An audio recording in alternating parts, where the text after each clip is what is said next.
Hey up, you bleeders. This week, the UFC really wanted that oil money, so it was off to Qatar for a melange of martial arts, a miscellany of melees, a muddle, a mess, a mishmash, a mad mixture of fighters and nations that saw 22 different countries represented, featuring 28 fighters that had the highest combined win percentage of any non pay per view event in UFC history and the third highest of all time. Could, would, did this card live up to those expectations? It's time for us to find out. I'm your host, Danger Mouse, and this is episode 78 of Just Bleed Radio's Weekend Roundup.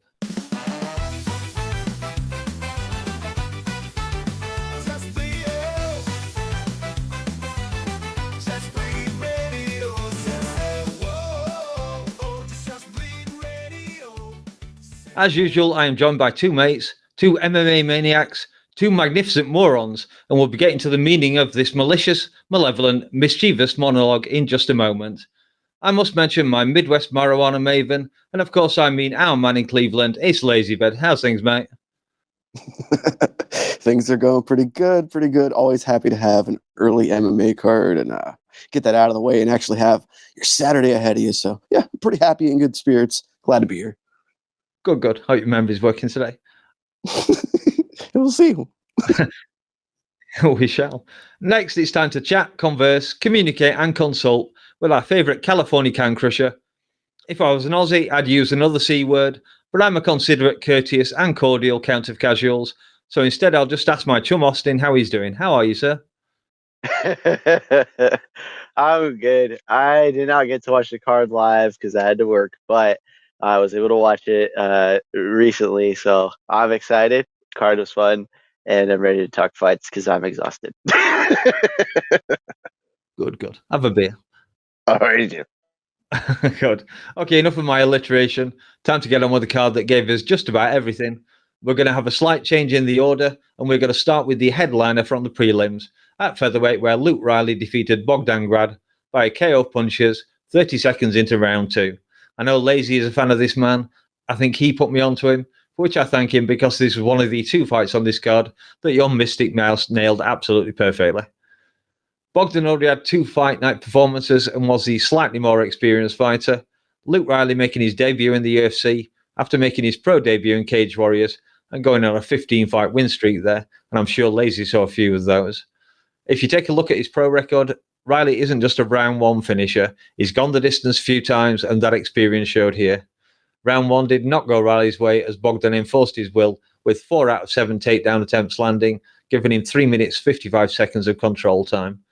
It would be easy to feel a little bit down after that, but every round starts on the feet, and every round is a new round, and when it comes down to it, Bogdan really didn't do much with the time. Paddy tells us Scousers don't get knocked out, and Riley wasn't going to get choked out. Instead, he was going to do some knocking out. Once Riley had Bogdan hurt, he was relentless. I wanted him to make Bogdan stand up once he had him hurt, but Riley just blasted away from inside the guard with ground and pound and sent Grad to the land of wind and ghosts, bouncing his head against the canvas a couple of times before the ref was able to stop it. Riley goes to 12-0 and looks a serious proposition at featherweight.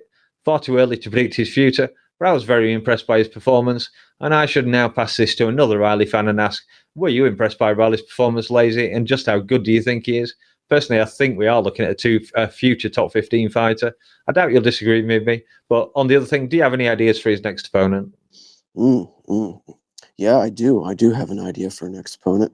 And man, the ceiling on this kid, I would say the ceiling is the roof. The ceiling is pretty fucking high. You get a lot of guys coming in out of Cage Warriors that can give you a little bit of pause and a little bit of hesitation when selecting them, especially in their debut. Because Cage Warriors guys, they tend to have a reputation, and that reputation is, for whatever reason, whether it's easy matchmaking over there in Cage Warriors or whatever the case may be, they seem to come to the UFC and they seem to be not quite who we thought they were. They seem to be a bit of a shell of themselves. They seem to be shaken either by the bright lights or by the new level of competition, and they flounder, they falter. All too often, that's the case. However, much like you pointed out, Danger Mouse, Luke Riley, he's a bit of a different animal here. He's kind of a bird of a different feather. He's got five round experience. He's got the ability to weather storms and come out the other side through adversity that maybe some of these other Cage Warriors prospects haven't had. Maybe they've had a bit too easy of a run to get to where they find themselves in the UFC, or maybe they've just even the guys that have tested them weren't truly too high level themselves. Whatever the case is, Luke Riley, he struck me as the kind of guy that was going to come into the UFC, and he was really going to make a good accounting of himself. He was going to show that he is a well-faceted fighter, show that he is not this one-sided can crusher. And I feel like that's exactly what he showed in this fight, because in that first round, he was tested. Bogdan did a great job of putting the wrestling on display, putting the top pressure on display, and I wouldn't say exposing a hole in Riley's game, because I have seen him show a better ability to get up than he showed in that first round here. But he definitely showed a maybe a future path to victory if you're somebody that's looking to face a Luke Riley down the line. But as I pointed out, in his previous fights, he has shown a better and a quicker knack to get back to his feet when taken down. I think that maybe he for whatever it's worth, that was his UFC jitters. That was his kind of coming to earth moment where he did say, okay, this is kind of a high level of grappling, but it ain't nothing I can't hang with. I can stick around here. I can defend myself. We're going to start the second round on the feet. And when they restarted that second round on the feet, it was fucking boots to asses, or in this case, fucking fists to faces. It seemed like in that second round, Bogdan kind of bogged down. I don't know if the cardio started slipping, or if it was just a new approach from Riley that caught him off guard. But yeah, man, left hook fucking Larry. Shout out to our own Larry, previous guest to JBR. But yeah, it was I believe it was like a 1-2-3, just a jab straight, and then came back with the left hand. And yeah, you don't want to get in there and be swinging with Luke Riley. If there's one thing the kid's got, he's got power. He's got punching ability. He can put your fucking lights out. So glad to see it. I waited a long time for this. Been high on this kid for a minute, as have many. And the other thing is, I know he's been waiting for this too. This was 2 years now of missed Dana White Contender Series opportunities. He was supposed to be on Dana White's Contender Series last year and the year prior, had visa issues, due to some complications. Finally gets past that, gets his moment in the UFC, makes the most of it. So couldn't be fucking happier for him. And as far as what's next, he said at the post-fight press conference that he would like to fight Alexander Topuria, brother of Ilia, if Alexander's willing to move up to 145, because apparently he's mentioned it in the past, or said he had some troubles making 135 in the past. So he's saying, little Topuria, bro, if you want to move up to featherweight, fight me in January, especially if Ilia fights Patty on this Paramount card coming up. If that's not the case, there is another option, because he has Kevin Vallejos, the Argentinian fella, calling him out on X and on social media, because apparently they were slated to fight on Dana White Contender Series last year when he was supposed to come in and wasn't able to make it. So he's got two possible guys right there that I think would make exciting fights. He's just sort of for lack of a better term, he's kind of like a more well-rounded 145-pound Justin Gaethje. He is allergic to boring fights. So put him in there with fucking anyone you want, and it's going to be fun. Yeah, I said I really enjoyed it. Austin, you two had faith in the Scouser. So your thoughts on the fight and Riley's future, if you want to add anything? It's not that I didn't think Bogdan wasn't capable of beating Luke Riley. It's more like I thought it was going to be more competitive, a hard, drawn-out fight, a lot of wrestling, a lot of clinching against the cage, occasional exchanges on the feet that Riley would find and then, look to capitalize on. I thought it would be kind of like more of a point fight situation from Riley, but as he showed, he had a hard round early and kind of weathered the storm, got the jitters out a little bit. Okay, I'm here. That was the worst round that we could possibly have, and then he found his range in that short little left hook, because Bogdan opened up really quick, and wide. And if you open up wide and you're throwing a hook, and the quicker hooker is going to get you. Usually how that works, both on the streets and inside the cage. But I can't say that I know a lot about Luke Riley. I'm taking your guys' word on it. I saw the undefeated. I saw who he was against, and I kind of went, all right, well, Cage Warriors usually has a decent way of bringing about prospects. So he seems to be the goods, and if the goods are the goods, you like to see more of them, both on the street and in the cage. But exciting. And if he doesn't fight the little brother, the fat fuck Topuria, I don't know. Hey, there's other people. Kevin Vallejo sounds fun. Why not? Let's do it. I don't mind seeing him beat up an Argentinian. That's always fun for an Englishman. Okay, I could have saved that fight for the best of the rest, but I nailed it. And what's the fun in being host if you can't gloat a bit? Anyways, onto the main card, where I did not have such a hot start, where at flyweight, Kyoji Horiguchi defeated Tegia Ulanbekov by a technical submission rear naked choke in round 3 at 2 minutes 18. I'm afraid I was the moron in this one with my pick of Ulanbekov. However, I am the counter casuals, especially at these lighter weights. In my defense, this was a fight that saw the Discord split. Unfortunately, not in this case, one where my co-hosts were split, both of them believing in Horiguchi, and they were proven correct with a pretty dominant performance by the Japanese fighter. I hadn't noticed he was in the UFC back in 2016. I mean, I was watching fights then, but do you think I remember him as one of DJ's bodies? This was a huge lanky Dagestani with a 5-inch reach advantage, and you know how much faith I put in that stat. As it turned out, it wasn't a good night for Team Eagle, a couple of them losing and surprisingly gassing out, not something we're used to seeing from that camp. I did like Gaff's theory on main card minute that Khabib only turns up for the good fighters. For the other guys, it's, nah, brother, you can look after these guys, Islam. I'm not sure he's right, but it's kind of funny. I think actually that Khabib mainly turns up just for family fights. Ulanbekov was hurt by a number of calf kicks, and he really wasn't in the fight very much after the first round. Horiguchi, on the other hand, looked very sharp. He had great movement, accurate striking, and his wrestling looked pretty good to me. Great demonstration of mixed martial arts. The finish started with the kick that Ulanbekov ducked into. A straight right knocked him down, and then some vicious ground and pound led to Ulanbekov giving up his back, exposing his neck, and Horiguchi was happy enough to sink in the choke and put him to sleep. Great call out in his post-interview, calling out a fight Dana will love, asking to face his teammate Pantoja. It's not often we see teammates willing to fight each other. So, Austin, what made you pick the former Ryzen and Bellator fighter, despite his loss to recent UFC debutant Patchy Mix, who has managed to lose his first 2 UFC fights? Perhaps you remembered his previous UFC record. And I would add, if you want to gloat, I would advise you that this is the time to do it.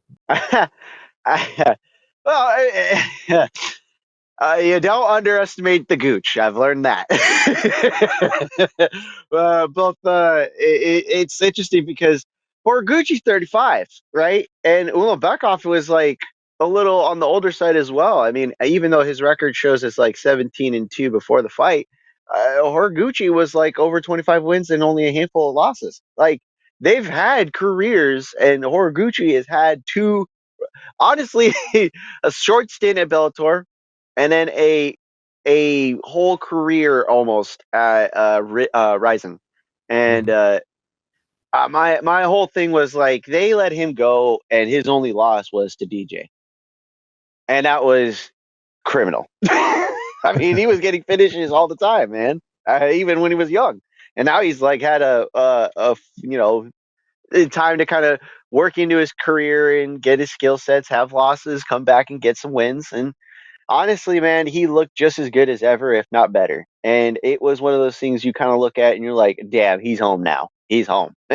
He proved it. He fucking handled Ulanbekov like a goddamn newcomer. And that was insane to see, because Ulanbekov, I think, was riding a couple fight win streak, if I'm not mistaken. And he is a big flyweight, so it might be one of those situations where he might need to move up just to kind of get recentered. because it didn't matter what Horiguchi landed, despite being the smaller man. He was hurting Ulanbekov regularly, whether it be the leg kicks, the fucking, jumping fucking punches. Like Okay. he looked like fucking Super Mario out there fucking fighting a fucking bad guy, That was the crazy part. Was like he was just like, nah, you're not gonna pin me in one spot. And his physicality paid off as well, because that was a gamble. You're fighting a fucking Team Eagle guy who's supposed to be better at you at the ground, and he said fucking bet, and he won. Like he just didn't give two shits. He fucking took away the range, and he took away the momentum anytime he could. They seemed to be very cool, leading into the fight and after the fight. Horiguchi shows how much of a good dude he is, that he literally went over to check on him after the fight was over. Like, hey, no hard, like, respectful. Mhm. It's hard to find good fighters that are respectful like that. And then on top of it too, like he showed what class elite fighters like him are. When they face really good fighters, they show up and they prove why they're the elite. And he proved that he's still elite. And if he gets the fight with Pantoja, damn, that would be something. And I can't wait for that shit, honestly. Mhm. This is a good showing for him. And this is why you don't bet against the Gooch when it's a championship fight. And this proves it. Yeah. Lazy, care to comment? Care to join in the celebration of this fight? Fuck yeah, I want to celebrate the Gooch. You gotta celebrate the Gooch. The Gucci Mane. Man, Austin really jogged my memory there and made me think of a lot of things. So I gotta try to remember everything that he mentioned. But first up, I just want to say that after 9 years away from the UFC, to come back like that, make that kind of a return, just hats off to the fucking guy. Like he's again one of the few quote unquote good guys in MMA. One of the guys that's been around a long time. He's a veteran. Never heard anything bad about him. His training partners talk highly of him. Coaches talk highly of him. All he ever did was give his fucking best and try to fucking win and win honorably. And kind of got the raw end of a deal after losing to DJ and getting released from the UFC, as you guys covered. It's a sad thing that he had to go, and he had to have, literally, like Austin said, a whole career elsewhere when he should have probably been right here at quote unquote home the whole time. But nevertheless, just first wanted to say phenomenal to have him back. It was really great to just see him back in the UFC cage. Second, I wanted to point out that why I picked him and why I leaned towards him here in this fight was just because, well, quite simply, Kayla Harrison, believe it or not. If you watch Kayla Harrison's content and her stuff down at ATT, or anyone from ATT rather, or for that matter, you see Horiguchi in the background of all their fucking videos. You hear everyone down there talking about him. Everyone's mentioning him. He's in the gym 24 fucking 7. He is constantly working, and he's a high enough level competitor that these people, these championship caliber athletes, the Kayla Harrisons of the world, the fucking Pantojas of the world, they're going to him and wanting to train with him and wanting to roll with him and take his advice on stuff, because that's the level of this guy. Like, he is world title caliber. So knowing that about him and knowing what he represents and brings to the table, it was a pretty clear pick for me to pick him over Ulanbekov, because Ulanbekov is not a spring chicken himself. He's, I believe, 1 year younger than Horiguchi, and is large for the weight class, which equals difficult weight cuts. And as you age and as you get older, that ain't easy. So continuing to fight at flyweight is going to take its toll on you. In his defense, I saw the stat during the broadcast. Tagir Ulanbekov has closed as the favorite in all 8 of his UFC bouts. So the bettors and the bookmakers, they like this guy, and people will see a lot of, upside to him. But I kind of think he's sort of at the end of his rope at flyweight. And I think that this was a good debut fight for Horiguchi, because he came out there and he fucking did whatever the hell he wanted. He styled on this dude. He schooled him on the feet, in the grappling. And another thing that I noticed that I really liked in this was Horiguchi, he was making a very clear decision that I'm either all the way in or I'm all the way out. And that's what you got to do as the small guy fighting a much taller guy with the range and the length. Like, you gotta stay, either you're completely out of that fucking reach and that kicking range, or you're all the way in there and you're able to get your shots and do what you want. And that's what he fucking did. And just basically beat the fuck out of Ulanbekov on the feet. Once he got him on the ground, snatched up his back, locked in one of the tightest guillotines you're ever going to see. Rear naked chokes. And the funniest part of it to me was he actually had to tell the ref, like if you watch the replay, he tells the ref he's out, like Tagir's out, like, you know, and then he lets him go. So he knew before the ref knew. And then, yeah, as far as what's next, that call out and that post-fight speech, it doesn't get any better than that. That was some all-time fucking stuff. Pantoja, I'll beat you ass. Where's the Pantoja? he's my teammate, but it doesn't matter. I will beat you ass. Whoa! So fucking great. Especially knowing that they're buddies, like they're dudes and total pals behind the scenes. So that as much as that could be interpreted as disrespectful, that's just a guy razzing his buddy who happens to be the champion. They've said it themselves. If it wasn't for the title, they wouldn't fight, but for the title, they would. I gotta say, I think maybe you do a quick turnaround here for the Gooch, because he's been rather inactive and he is older. Let him fight on the same card as the upcoming Joshua Van versus Pantoja title fight. And if Gucci pulls it off and he gets another win, slot him right into the title shot. Give him the next title shot versus Pantoja. That's a very quick turnaround. Hey, he could do it. That's confidence. I'll certainly remember the little guy now. Anyway, next up we had at heavyweight, Waldo Cortez Acosta defeating Shamil Gaziev by a KO punch in the first round, 1 minute 22 seconds. Funny fights happen, really. Back in June, Waldo replaced an injured Shamil Gaziev and fought Sergey Spivak, winning by a controversial but unanimous decision. This fight was supposed to be Spivak and Gaziev, but this time Spivak pulled out, and on just 2 days' notice, Waldo hopped on a plane, flew to Qatar. Quick turnarounds have the potential to be disastrous, but Waldo took his 4th win of the year in his 5th fight of the year.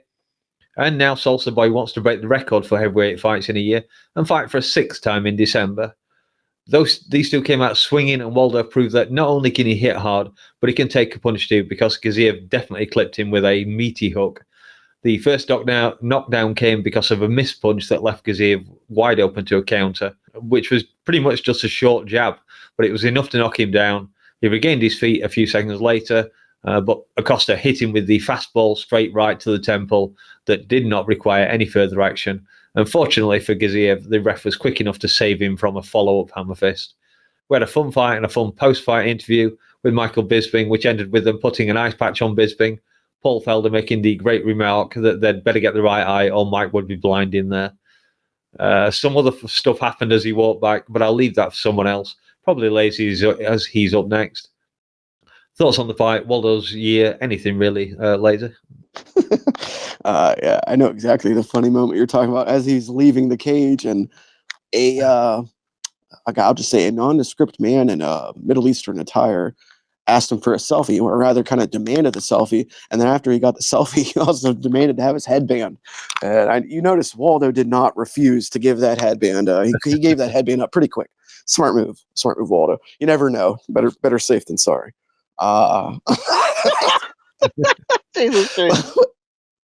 I'm just saying. But yeah, this thing, man, this fight, the real thing that's got to be mentioned here is just the circumstances. And you touched on it, Mouse. But this guy, Waldo Cortez Acosta, he took this fight on 48 hours notice while he was in the hospital with his wife as she just gave birth to their new daughter. They're in the infant care unit as he takes the call. And this is their 5th child together. I believe his 10th child altogether. So he needs money. I can see why he's taking fights as quickly and rapidly as he is. But nonetheless, he takes the fight under those circumstances. You know, like I said, in the neonatal infant intensive care unit, whatever the fuck it is, hops on a plane, lands in Qatar 1 hour before the weigh-ins. Luckily, he's a bad heavyweight, and he's only, a pound or two over the weight limit, he said. So cuts a pound or two real quick, weighs in with no time to spare. And then he gets in there with Shamil, who's, he's not the best heavyweight, but he's a big motherfucker, and he can hit hard, and he's been training, and he's had a full camp. Eddie just goes in there and he doesn't have no time for Shamil either. And he just fucking pings the bastard in 1 minute and 22 seconds. Like,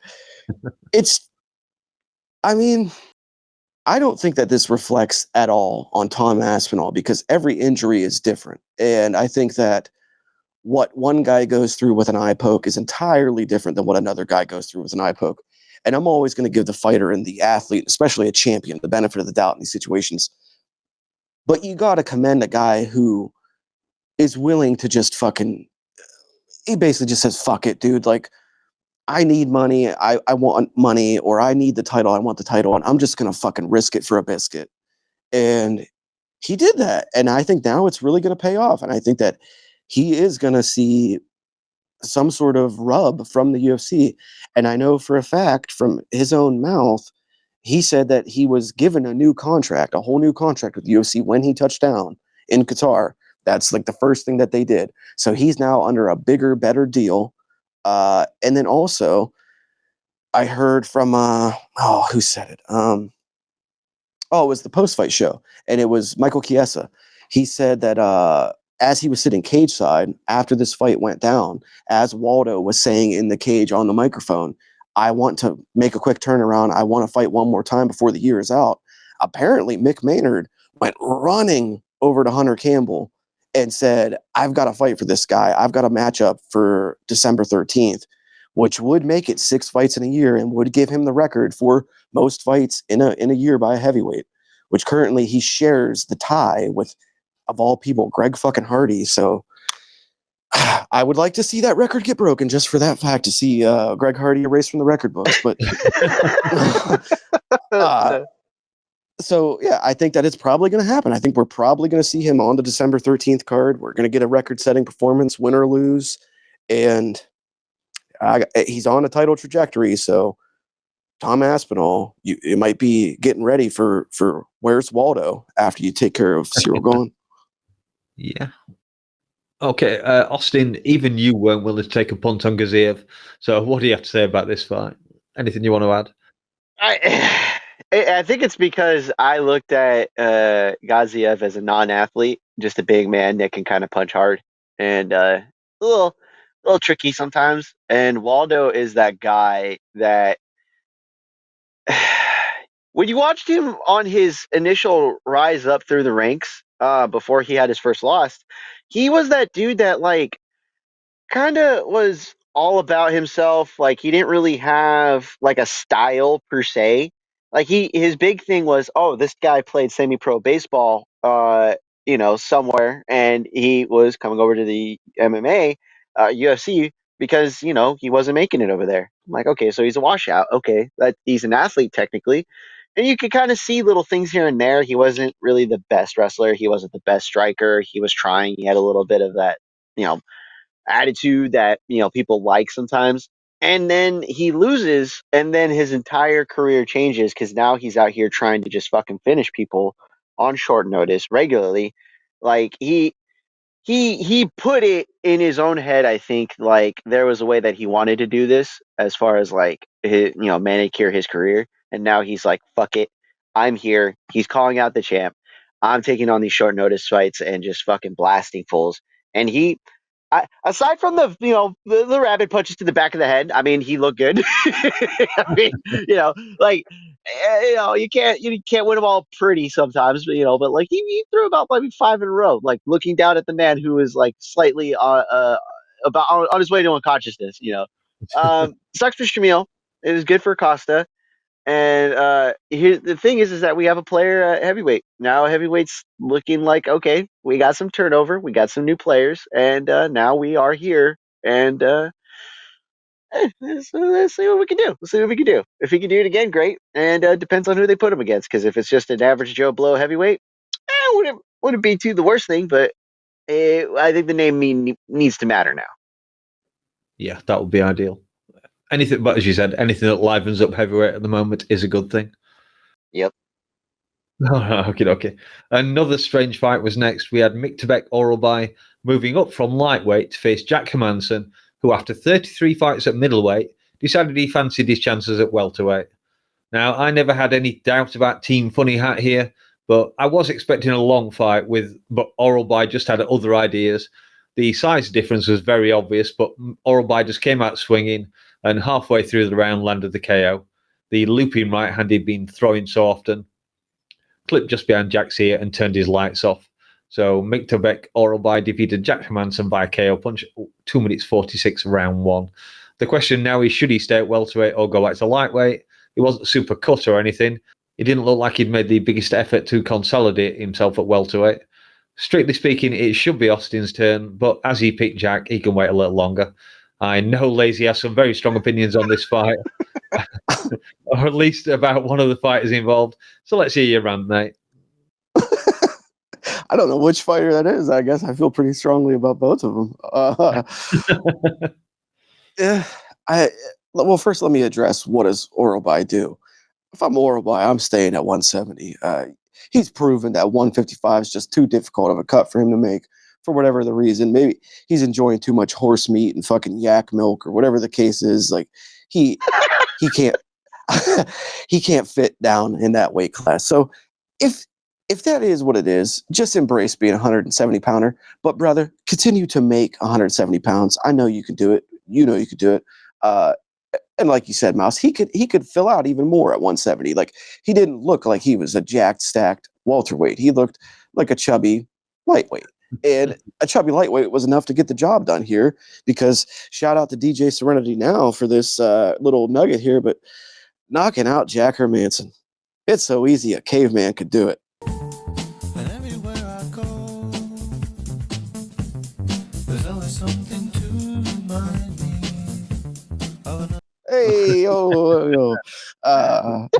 It's fucking true. Like, anyone who saw Hermansson get knocked the fuck out by RoboCop in his last go round, you knew that things weren't going to bode well for him here. 37 years old, cutting down to a weight class that I don't know if he's ever fought at. If he has, it's been a long fucking time. But you're going to move down after getting KO'd at 37 and lessen the water on your brain and lessen your ability to absorb shots for the sake of what? Facing maybe guys who hit a little bit less hard. Here, it was proven that didn't fucking matter, because I don't know if it was the speed, I don't know if it was the strength of Oralby, but the speed was definitely apparent here, and the strength was adequate enough to put him away. So, I mean, whatever advantages he felt that he was gaining by moving down, he clearly gave up a lot as far as his durability, and his durability was already questionable. So this is tough scenes for Jack Hermansson, a guy who's making a pretty penny in the UFC. He's making a nice chunk of change. He's getting up there in age. He doesn't hold a lot of value for the promotion. I don't know how much longer he's really going to be sticking around. I fear that he may be getting cut. And I also fear that he's the kind of guy who, he's not just going to go out quietly. He's probably not just going to go away. He's going to wind up fighting somewhere like a BKFC or maybe a PFL at best. He's probably going to. He doesn't really have the best striking. So I worry. I more or less what I'm saying is I worry about him, because I think he's probably going to get cut, and I think he's probably going to end up keep fighting, and he's not showing that he could really afford to continue fighting. So sucks for him. Tough situation for him. But for Miktabek Oralby, just to close up, I think that he can definitely fill out more at welterweight. I think he could make a successful run here, because I think what he's kind of reminded me of is sort of like a new generation's Kelvin Gastelum. He's that tweener guy who doesn't really fit into any division, but he's exciting enough and good enough that he could stay relevant and probably stick around for a long time. So show a little bit of discipline. He could make a run. He's got skills. For sure. And Austin, what on earth drove you to go with a guy coming off a bad KO, dropping 15 pounds, which apparently he had to do on Thursday? That was according to the commentary team. Anyway, what's next for Jack? Surely he must go back to middleweight, or maybe it's just time for the Joker to lay down the gloves. What do you think? This is depressing. I Well, here's the thing. I kind of figured he'd kind of poke and prod from the outside, just, keep him at distance with the jab, kickboxing, because he beat Joe Pyfer. This is the guy who's been there and at least had some decent wins at middleweight, right? He beat Chris Curtis, right? A guy who's much bigger, much stronger than Horribai, if I'm not mistaken. And I'm just thinking, man, like, I understand the move. I understand the mentality behind it. I understand the place of which he found himself. Um, it's not lost on me that he may be that at the end of the road in his career, at least within the UFC. But at least, he looked decent. He didn't look terrible physically inside the cage and now on the scale. He made the weight, to detriment maybe, but still. If he doesn't get hit behind the ear, clipped, a punch he barely saw, and, granted, the minute that it landed, he dropped immediately, and then he was out right before he hit the mat, and the follow-up punch was not necessary, but still. Weren't really necessary. They Maybe. were super necessary. Why were they necessary? What do you mean? Why were they not necessary?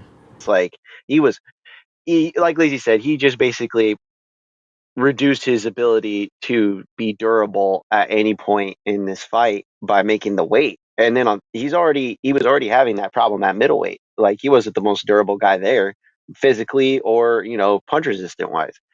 And there's two things that I saw in this fight that gave me some sort of hope. He had the clinch work a little bit.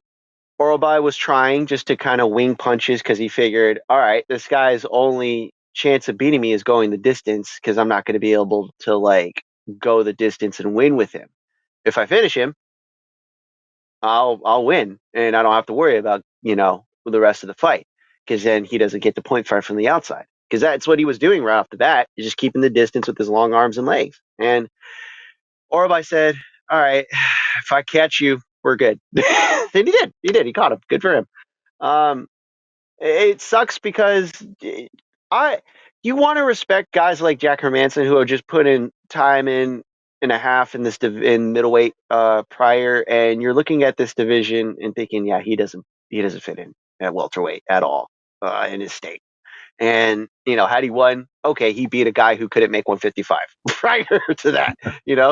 So it's kind of a lose-lose situation, even if he won.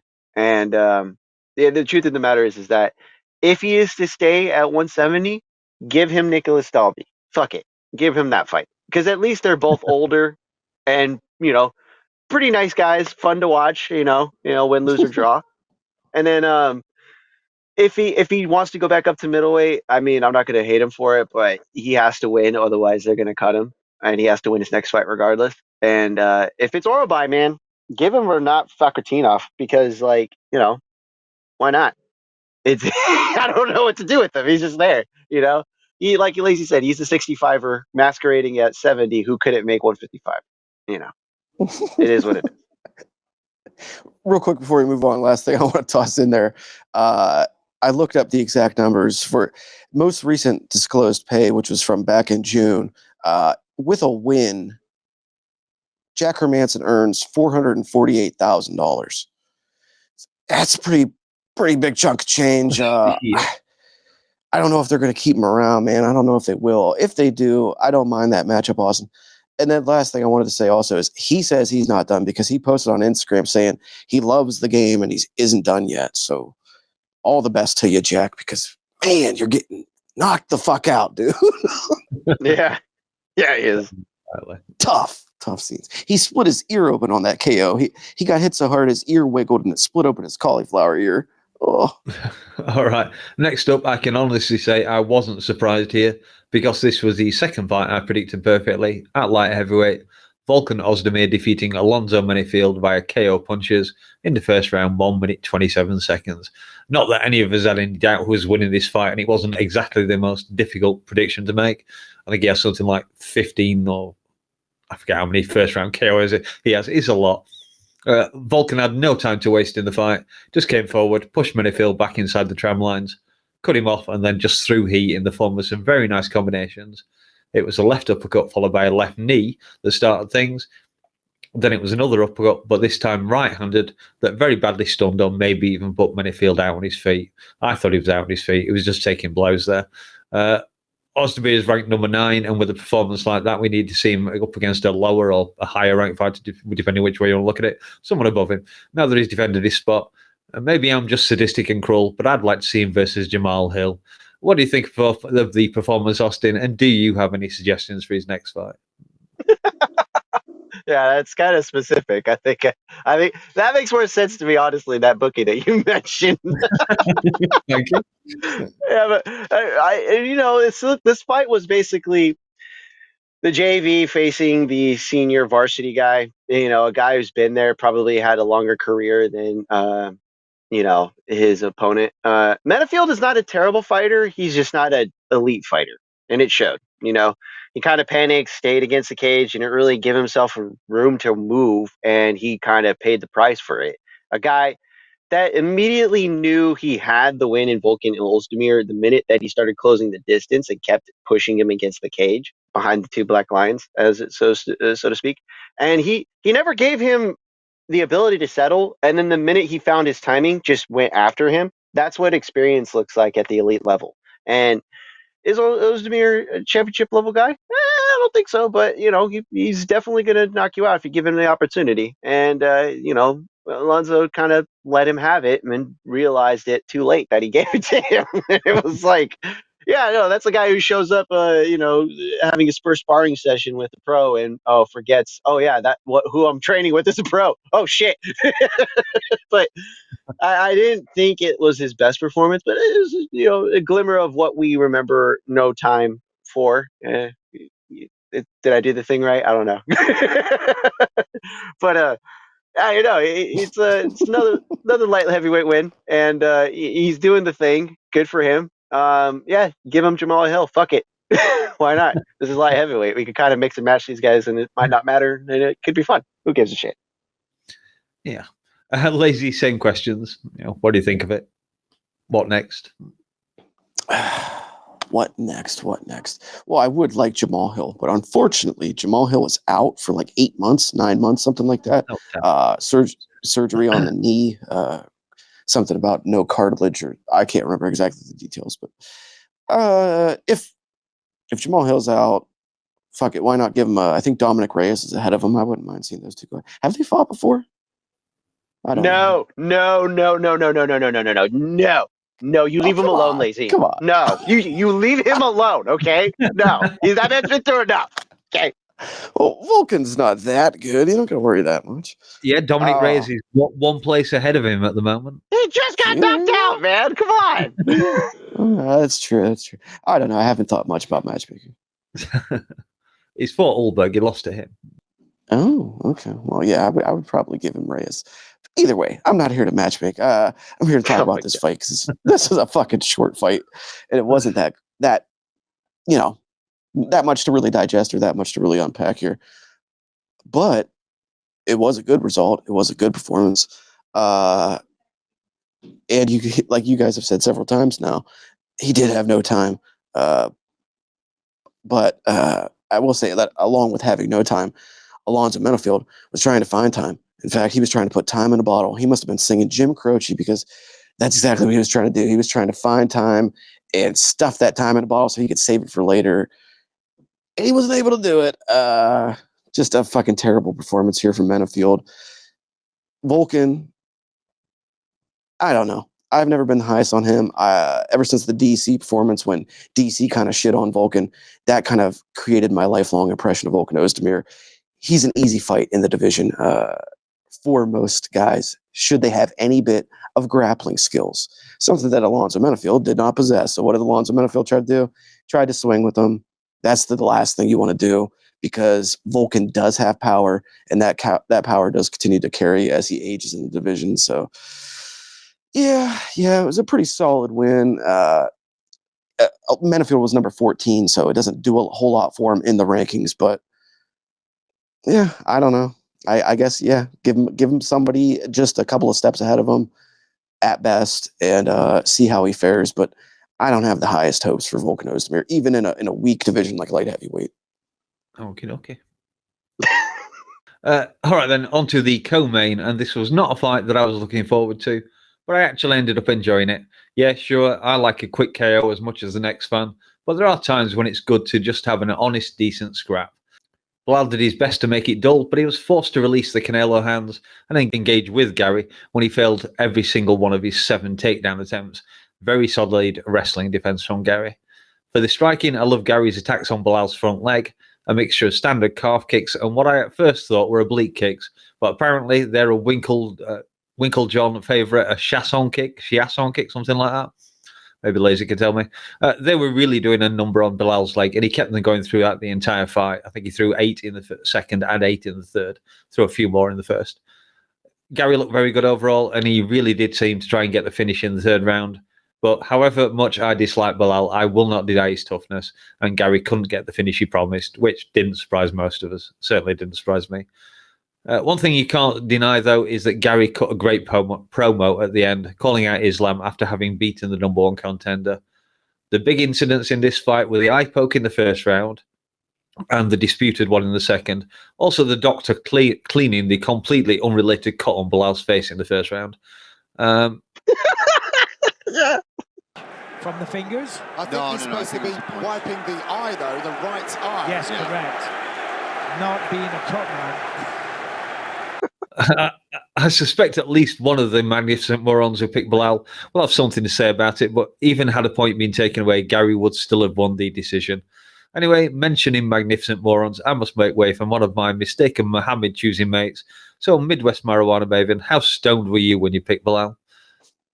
Can you go to Austin first? Oh, okay. I can do. I suppose. Not sure why that's running my script here. Okay, Austin. You're going to like this, Austin. Well, you might like this. Austin, let's hear you sing your praises about the winner. And do you think he deserves the next fight, given how exciting welterweight is at the moment? No, he doesn't deserve it. And mainly because he's kind of behind the ball right now because he lost to a guy who's not currently able to fight because we don't know the current status of his health or his timeline, if I'm not mistaken, in Shavkat, right? And it's not like Ian Garry had been looking like a goddamn killer in the last couple of his fights. He's been good, handled some of his opponents, but not like the most flashy or the most standout performances, right? This fight was a good fight for him. Does it resecure his 4 or 5 status in the division? Sure.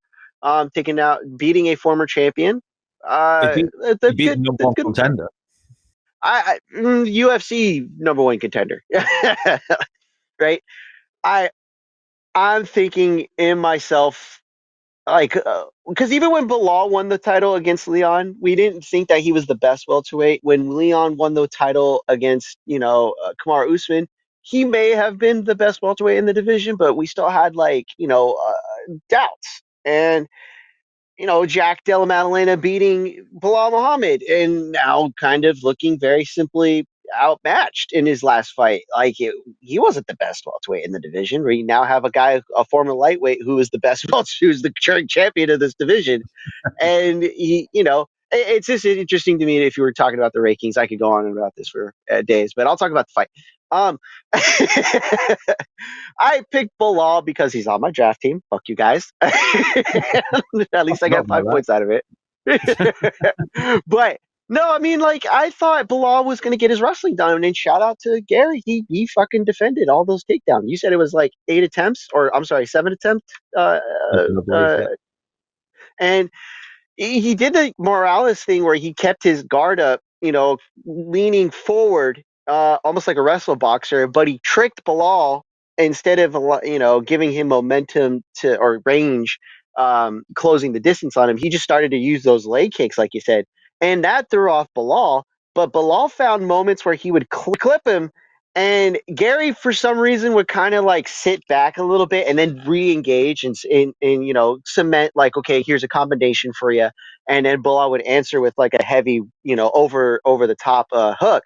And it was interesting because the dynamic was difficult for Belal, and you can see it. But it reminded me a lot of that Leon Edwards fight, where Belal was getting into the guard, and they were pretty 50-50 in the clinch exchange, if I'm not mistaken. And, aside from the takedown attempts, Belal just kind of ate a lot of what Garry gave him. Gary actually got, not knocked down, but you could tell, like, when he got hit and it landed clean, Gary had to recognize that. And, you can see him re-engage and disengage as he needed to. Very good at managing distance, very good at keeping his range weapons ready, and just countering beautifully when he had to. He kept Belal on the ball, but he kept him, guessing. And that was the good thing about this fight, is that you got to see Gary put forth an actual offensive, game, and not, be afraid to engage. Because a lot of the times when he knows he gets hurt, he can't really engage on his own terms. That's why you see a lot of the times when he fights against guys who can, Prates being one of them, like, he just disengages from the fight in a certain way that most people are kind of turned off by. But he actually engaged in the fight this time, and he proved why he's a good fighter. Is he the number one contender? No, but he's right there in the mix. That was a title eliminator for sure. So he doesn't lose his spot, but I don't think he's next in line. Um, it's one of those things where it's like, good on you, but there's people ahead of you. You can wait it out, and honestly, he probably could. And he's got one win. He needs at least one more if he wants to be next. And this division has plenty of contenders. You could probably even put him there with, like, uh, Morales, or you know uh, Jack Della Maddalena, if you really wanted to. Like, you can mix and match for all you want in this division and this fight, and he'd be, we would be fine. We'd be fine. You can't put him in with Jack, because if you're trying to make that a title contender fight, because Jack's just got his ass whipped by Islam. He's not going to title fight anytime soon. You can forget him. No, but that's why you have the contenders kind of rush through. I mean, you're not going to put him against Morales just yet. I mean, you could, honestly, but, like, I think you could do, Shavkat first with Morales. He's already beaten Prates. Well, because you could put Gary in, another title eliminator or number one contender fight with Morales or Prates. He already fought Prates, He's already fought Prates. You can put him against Jack Della Maddalena, and that actually solves a lot of the problems, because it's not like Usman's going to fight Gary. It's not like Islam's going to take on Gary right now. I don't think is necessarily. I don't think he's far away from the title fight. I just think he needs another win. He took out Belal, who got beaten by Jack, and Jack just lost to fucking Islam. There's a cue there. He's not there yet. He needs one more. I've got the rankings in front of me now. Gary's ranked at 6 in front of me. Prates is 5th for some weird reason. He's already beaten him. Shavkat's 4th. That doesn't make sense. Shavkat's 4th. He's out of the game for the moment.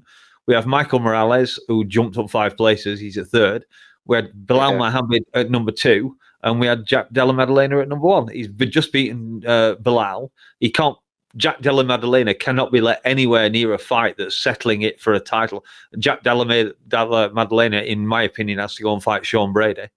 Okay. Yeah, that's right, because you have Brady in the mix. I'm just saying, it's like, you could probably put him against Morales if Shavkat's not available, and that's your title eliminator, your number one contender fight. Because technically, if, because Ian Garry just beat Prates being ranked above him doesn't make sense. I mean, yeah, he knocked out a former champion, but Garry just beat a former champion in Belal. Mm-hmm. Like, they're even at a bare minimum. So, I mean, you could probably flip-flop them. I would say Morales and Garry is probably the fight that makes most sense. And then you could put Prates against Jack Della Maddalena, and that would make more sense, honestly. And as long as Usman doesn't get the title fight next, I would prefer not to see it. There's a very good chance of that, especially with Ali working behind the scenes, involved with both fighters, of course. There sure is. Yeah. Okay, Lazy. How stoned were you when you picked Belal? Your thoughts on Belal's performance? And you might as well do some matchmaking for him. Who do you want to see Belal fight next? You just kind of answered it. I would like to see Belal fight Kamaru Usman, because they actually got heat and they actually got beef together, and I think that there's a built-in storyline there that's foolish for the UFC not to run with. Yes. So that Yeah, and I think it's just a logical from a matchmaking standpoint. I think it makes sense. And I missed the majority of whatever the hell else you guys said about this, so I'll try not to repeat too many points. And I really don't have a whole lot to say about this. We didn't talk very much about Belal. We left that to you. Well, I don't have a whole lot to add here, but I will. Did you mention the fouling? We did briefly. Yeah, well, there was a flurry of fouls in under a minute, actually, and then about 14 minutes of Ian Garry mostly skirting around and paddling around and pot shotting, which was what I expected. But I have to point it out. I had to point out the fouls because I don't know if you guys caught it, but as Ian Garry was in the prep point heading into the cage, they had to clip his fingernails. They clipped the fella's fingernails, guys. I've seen it before. It happens rarely. Oh my God, is that true? Yeah, I don't remember this at all. I've seen people getting the toenails clipped before now. So it's I've seen that as well. Yeah. But it's just awful peculiar that within like 30 seconds of the bout starting, Ian delivered 2 eye pokes and scratched the ever living shit out of Bilal's cheek. No. That scratch or what happened, whatever had happened on his cheek happened before the eye pokes, because the commentary team was saying did it happen there, and the mark was already there clearly on his face. Well, yeah, that was a leftover remark from Jack, I believe, but which the doctor cleaned up when he got into the cage the first time. I did mention.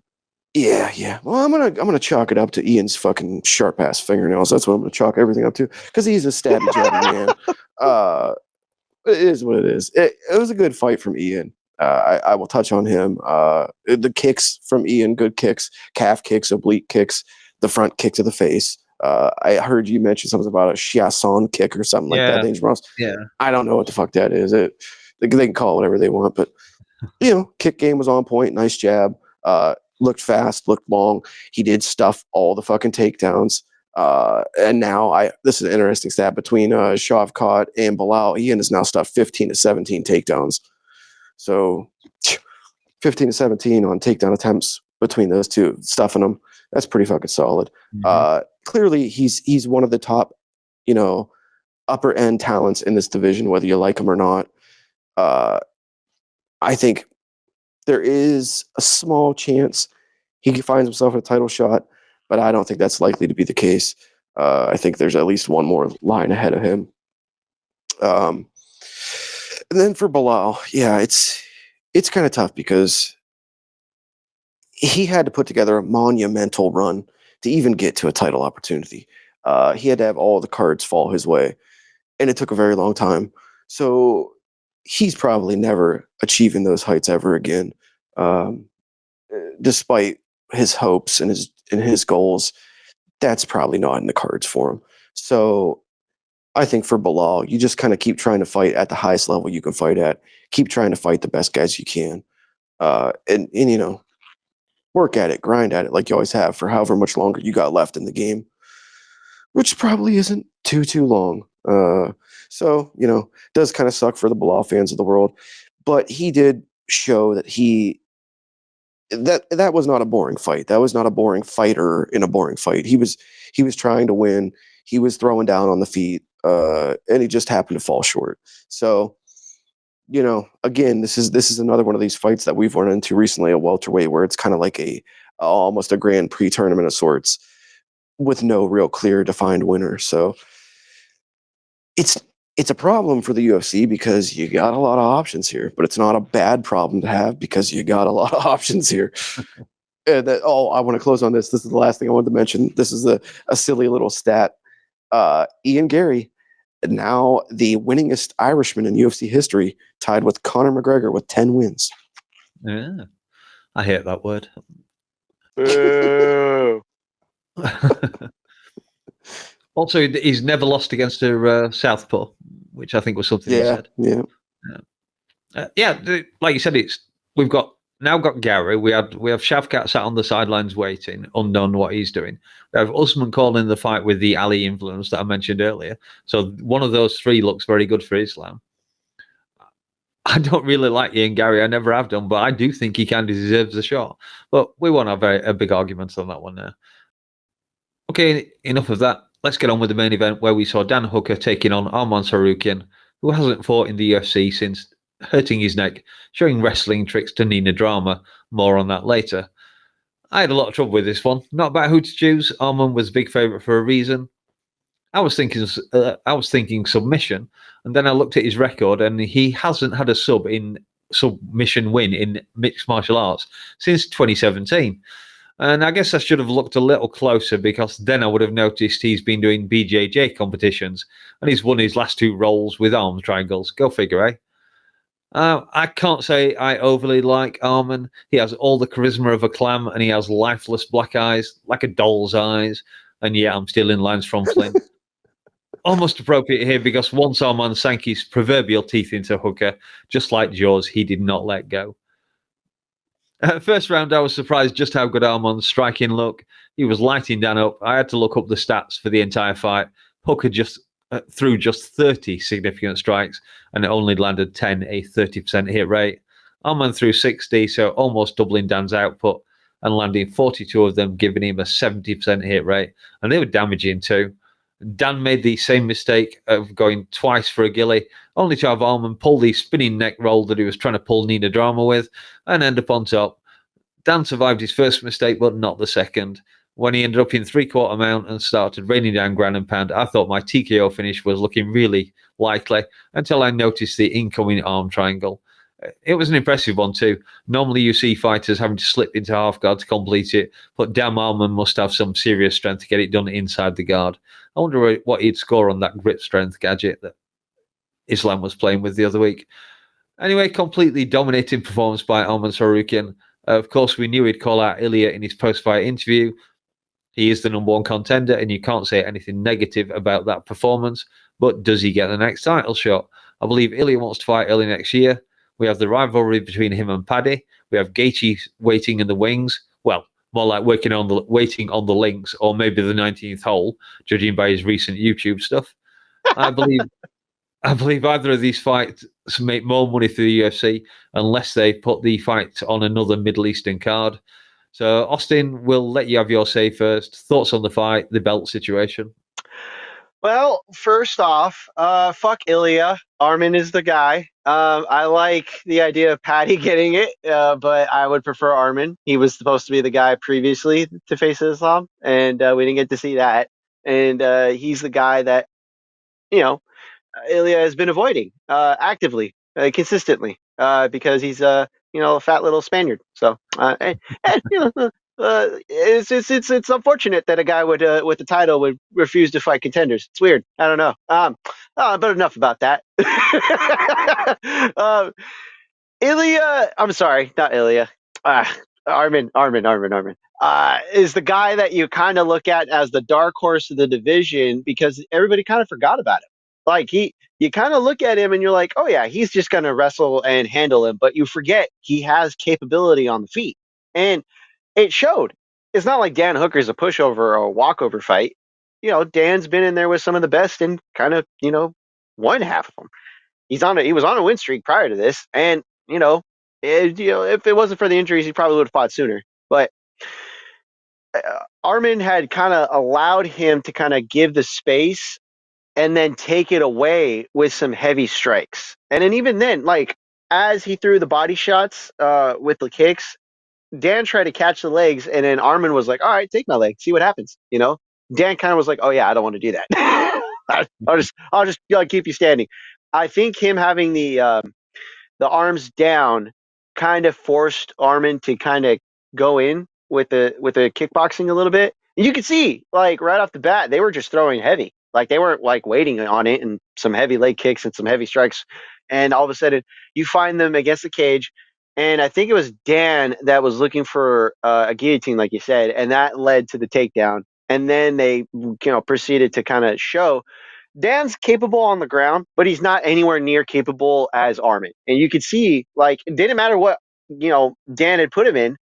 Arman literally gator rolled out of everything. I don't know how he did it, but he fucking did it. Like he had 2 fucking strong ass guillotines on him, and he said, "Hold my beer or my beard, one of the two." And he gator rolls out of it like a fucking psychopath and finds himself on top. And like you said, I thought it was going to be some ground and pound finish. or like a fancy dropping blow that puts him into Dan into a bad position. And then Arman literally just said, nah, I'm going to finish this guy a different way, and just kind of walked in, kind of like how we saw with Charles Oliveira, Islam Makhachev, and just walked into the mount and then took the arm triangle, which is a beautiful finish, anyways. And it's not easy to do, but it's a strongman, submission, because it's basically just securing one arm and hand and then squeezing. Like you're just squeezing your shoulder and the arm grip together, and it's a pretty simple submission, but it's an effective one. And yeah, he should be next. We're probably going to see Patty, and then we might see Gaethje, and then we'll finally get Arman. Only after Ilia has decided to go chase Islam, like the fucking idiot that he is. But neither here nor there. We have two young contenders, and it should be one of them.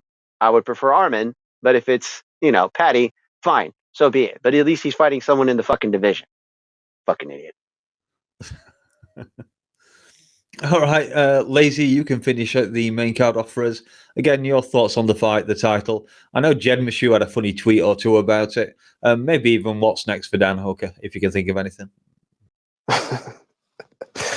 Well, hopefully what's next for him is something fun, something with somebody who's going to stand and bang with him, because guys, Dan Hooker kind of sucks, man. Like, Dan Hooker's one-dimensional. Dan Hooker, he's a stand and bang guy. He hosts his 1-minute brawls, and he likes to compete in 1-minute brawls. That's the kind of fighter he is, and that's the kind of fight he looks to get into.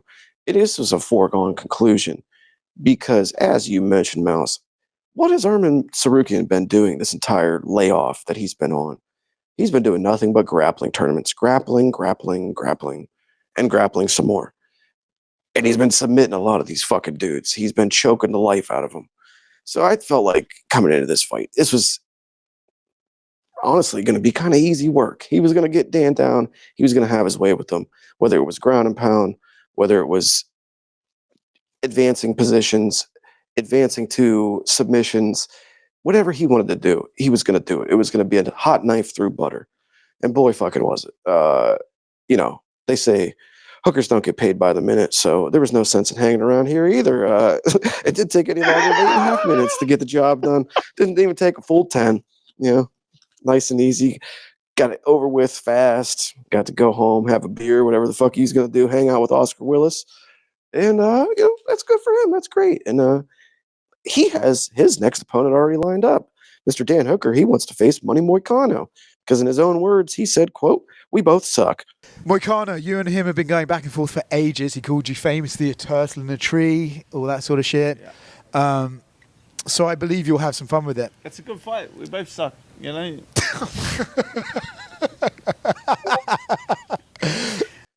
I don't disagree with you. Yeah, I don't disagree with you. Fun fighters, sure. Fan favorites, I guess, but not UFC level talents. Certainly not in this division, which is known widely to be the premier division in MMA, and especially in the UFC, or at least for a long, long time it has been. So I'm all for it. Let the old guys fight the old guys. Let them kill each other off and get out of the top 15. We got a lot of young guns coming in, so if that's what Dan wants to do, then he can do that. I did find myself thinking for a moment during this fight there that I was watching Mick Orobai in there, but it turned out it was just Dan Hooker's hematoma-ridden, massively swollen caveman eyebrow ridge after he ate that Arman knee to the forehead. That was pretty funny. Looked like a Simpsons character. Yeah, but everything for Tsarukyan looked great. Everything that he did seemed to have consequences, whether that was on the feet or on the ground. His striking looked pretty fucking good. He looked fast. He looked sharp. The ground and pound was vicious. It was mean. It was done with ill intent. He was not wasting time down there.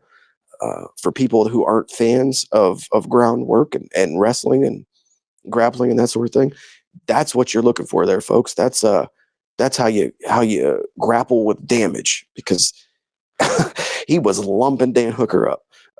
So yeah, I thought it was probably Arman Tsarukyan's best performance that I've ever seen.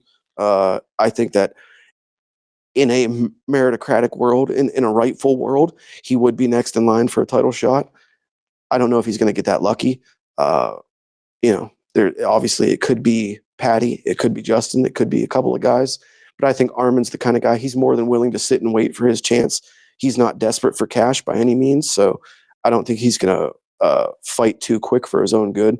I think he'll get in there in due time, and he is likely to do a title shot. It's hard to deny the guy at this point. Yeah, for sure. I haven't watched it, but I've seen the title of Jack Slack's release for today, and he was glorifying the return of actual damaging ground and pound. And I did watch part of Luke Thomas's comments about this fight, and I tell you, man, he's wetter than an otter's pocket about this one. Oh my God! He's going to be gushing by when we listen to MK. Of course, you'll have already listened to MK by the time you listen to this, but. Anyway, that's the main card out of the way, so it's time for the best of the rest. And there was some action on the undercard. I've already cheated and started the show with my choice, so I believe it's Lazy's turn. Oh, is it my turn? Well, it's catch me off guard. I'm not quite prepared, so I'm taking a quick look. Yeah, okay, I got it. I gotta go with my man, the big, undefeated 6'2" light heavyweight, the Russian Abdul Rahman Yakiaev, coming off of Contender Series where he had an impressive win, was probably one of the more impressive guys of the season this year. And then to come in here and do what he did on Saturday morning, pretty fucking impressive. I was blown away by he pretty much just bum rushed the dude. He just fucking ran up on him. Not a lot of technique to it, and then kicked the fucking guy in the head. Like, typically, if you get a bum rush attack, it's just punches, hooks. But no, he ran up on him with the blitz attack with punches, and then he unloaded with that fucking head kick. Got Circada down there on the ground, and then wrapped up that rear naked choke. And I heard somebody, I can't remember who it was, but they were pointing out the fact that he did it with almost like the ridge of the bone on the forearm and the wrist. And apparently that only amplifies the pain of the rear naked choke and adds, not only an element of going to sleep, but also, ouch, this fucking hurts. So, a young enough guy, 24 years old, light heavyweight is open to anyone willing to take it. The future is his oyster. Or the world is his oyster, however you want to word it. Yeah, I think I got to give my shout out to Yakiaev. I think he's going to be fun going forward. Yeah, I'd almost forgot about that one. I believe that's the fastest submission in light heavyweight history, and the guy has spent. That's right. He's had his contender fight in this one. He's spent 1 minute and 3 seconds in the cage. He's going for that. Yep. He's going for that Tom Aspinall record at light heavyweight, obviously. And Austin, no women's MMA on the card yesterday, making it very difficult for me to squeeze in a Dakota reference. All I'm hoping and praying for is for you not to pick the two fat guys at the Apex future main eventers that started the show with a sparring match. So what you got for us, Austin?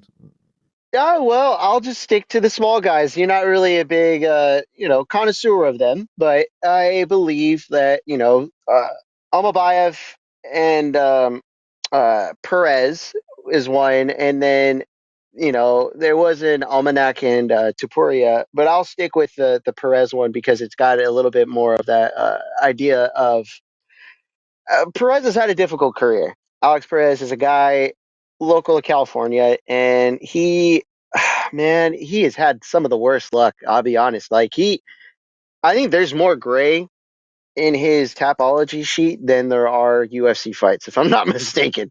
And he has had injuries and complications and things not go his way. I mean, hell, I think he got a title fight and lost pretty quick to Davis and Figueiredo, and has still managed to stay in the same division since, Brandon Moreno and, Davis and Figueiredo had their trilogy or quadrilogy, I guess. And he's been around just in the background a lot. And he's also coming off of a knee injury. Like, this guy has been around and he's been capable. And you can see that he was able to get back into the fight after losing some of that momentum in the first round and then just kind of let it go in the third. Like, he got clipped and just gave up the submission where it was just like he knew if I'm moved, I could probably get out of this, but I don't know if I can. And he got stuck, and that sucks because he looked good going into that third round, and it's just like, God damn it, man! Like, you wanted to cheer for a guy. I picked him, and I wanted to see him come back and prove that he's still capable in this division. Unfortunately, he might not be, and it sucks because flyweight needs guys like Alex Perez to be available and to fight. I mean, other than Team Khabib, kind of like Team Eagle, kind of having two guys that were losing on this card. One of them, Islam, was trying to be like, yeah, you did not lose that round, when he clearly did. It sucks because you can see the look of just fuck. I can't believe I let this get away from me on both of those guys' faces at some point. And it's you know it's not because they didn't face good competition, but you can see that, like, okay, maybe their best days are behind them. As far as Perez, uh, you know, uh, it sucks, and I wish that I could have seen this man fight more often inside of the UFC. And maybe his luck would have been different had he not been injured or just prone to being having issues. It's one of those things. It's like this sport is a cruel mistress, and sometimes she gives you favors and sometimes she takes them away. For sure. All right, that just leaves us with one order of business to complete. So it's time to rate that card. And I'm going to step up to the plate first. Yeah, I know. Shocking, right? It is.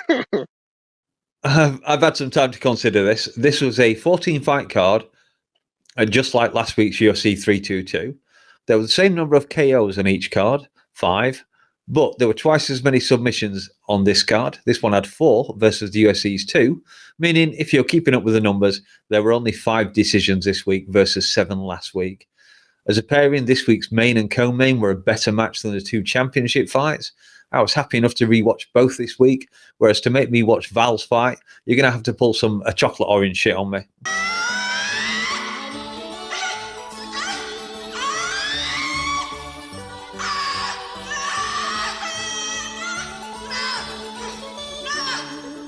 Stop it, please, I beg you! I went 11 from 14 on both cards. So what I'm saying is I don't think I can legitimately score this lower than I did UFC 322, which I gave 9.16. If I wanted to be picky, I could compare venues or crowds, but I'm not going to do that. Instead, I'm going to make use of those 2 extra subs and give this card a 9.18. And time for Austin to say, come on, mate, pile on the pressure on Scrooge McBed. Make him give it a desi of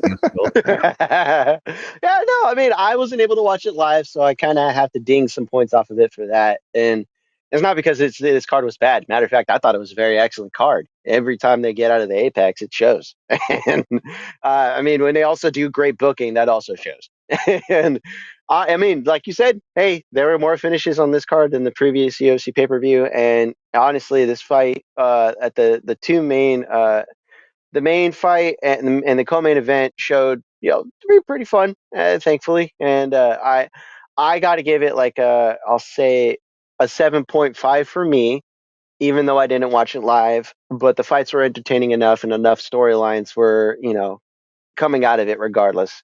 Anytime you have two highly ranked co-main and main event fighters, you can't go wrong, really. And this proves the point. And yeah, that's not bad. Not bad. 7.5 for me. No, okie dokie. Let down there. Come on, Lazy. Last man up. Let's hear it. This was a fun fight night. This was a very enjoyable card. You had debutantes that were highly touted, and Luke Riley and Shamrock. Things went well for one of them. Things didn't go so well for the other one. But that was tough matchmaking for Shamrock. Sorry for that guy. A couple of slower decisions, but then also a few fun decisions, I would say, and highly outnumbered by the finishes. Highlight moments, you had those. You had a new location. They opened up a new part of the world, a third country in the Middle East now, which you can feel however you want to feel about that. It's somewhere that gets us out of the dreaded warehouse, like you guys talked about, which is always a good thing. It's always good to have a crowd, no matter how lackluster. The guys seem to show out. They seem to perform. This card had storylines. It opened up new opportunities and possibilities for things going forward. Sucked to see a couple of favorites lose. I'll say that. I did do pretty well on the predictions myself. I think I went 12-2. Maybe I'm the champion this week. Woo. You probably will be. But yeah, it was a pretty fucking fun card all around. I don't think I'm gonna go quite as high as I went last week. Because last week I think I went a 9. You did. But I'm gonna go high. I'm gonna go higher than Austin. I'm gonna go 8.5. Good man. It was fun, man. You should be ashamed of yourself, Austin. Oh, fuck off. Don't judge me, Kay. I didn't watch it live. I can't score it higher than that. I can't. Okay. That then is us all done. If you made it this far, thanks for listening, and we hope to see you again soon. Drop us a like if you've enjoyed our ramblings. Give us a thumbs down if you haven't. It's all good for the algorithm. There are no UFC fights next week, but we can get ready for UFC 323 Divashvili versus Yan 2 with a preview show, so keep an eye out for that. Until then, I've been your favourite Yorkshireman on this show. They've been the only idiots I can get to join me at this time. Time for me to say goodbye because I need a drink, and time for these two to do whatever they're going to do. See you next week, you bleeders. Bye, guys. See you. We did it. Yeah! Holy fuck. I had I watched it live, I probably would have given it a 8.5, maybe 9, but like I couldn't, and I was extremely tired. It's not my fault. It's not my fault. I said I had plenty of times I literally had both cards open and went through them and went, oh, that was a shit decision, that was a good decision, and counted them backwards. And I was like, yeah, it was a better card. I can't see it as anything else. I can't be fair and not give it a better score. No, that's fair. Yeah, that's fair. I mean, you're such a big boy.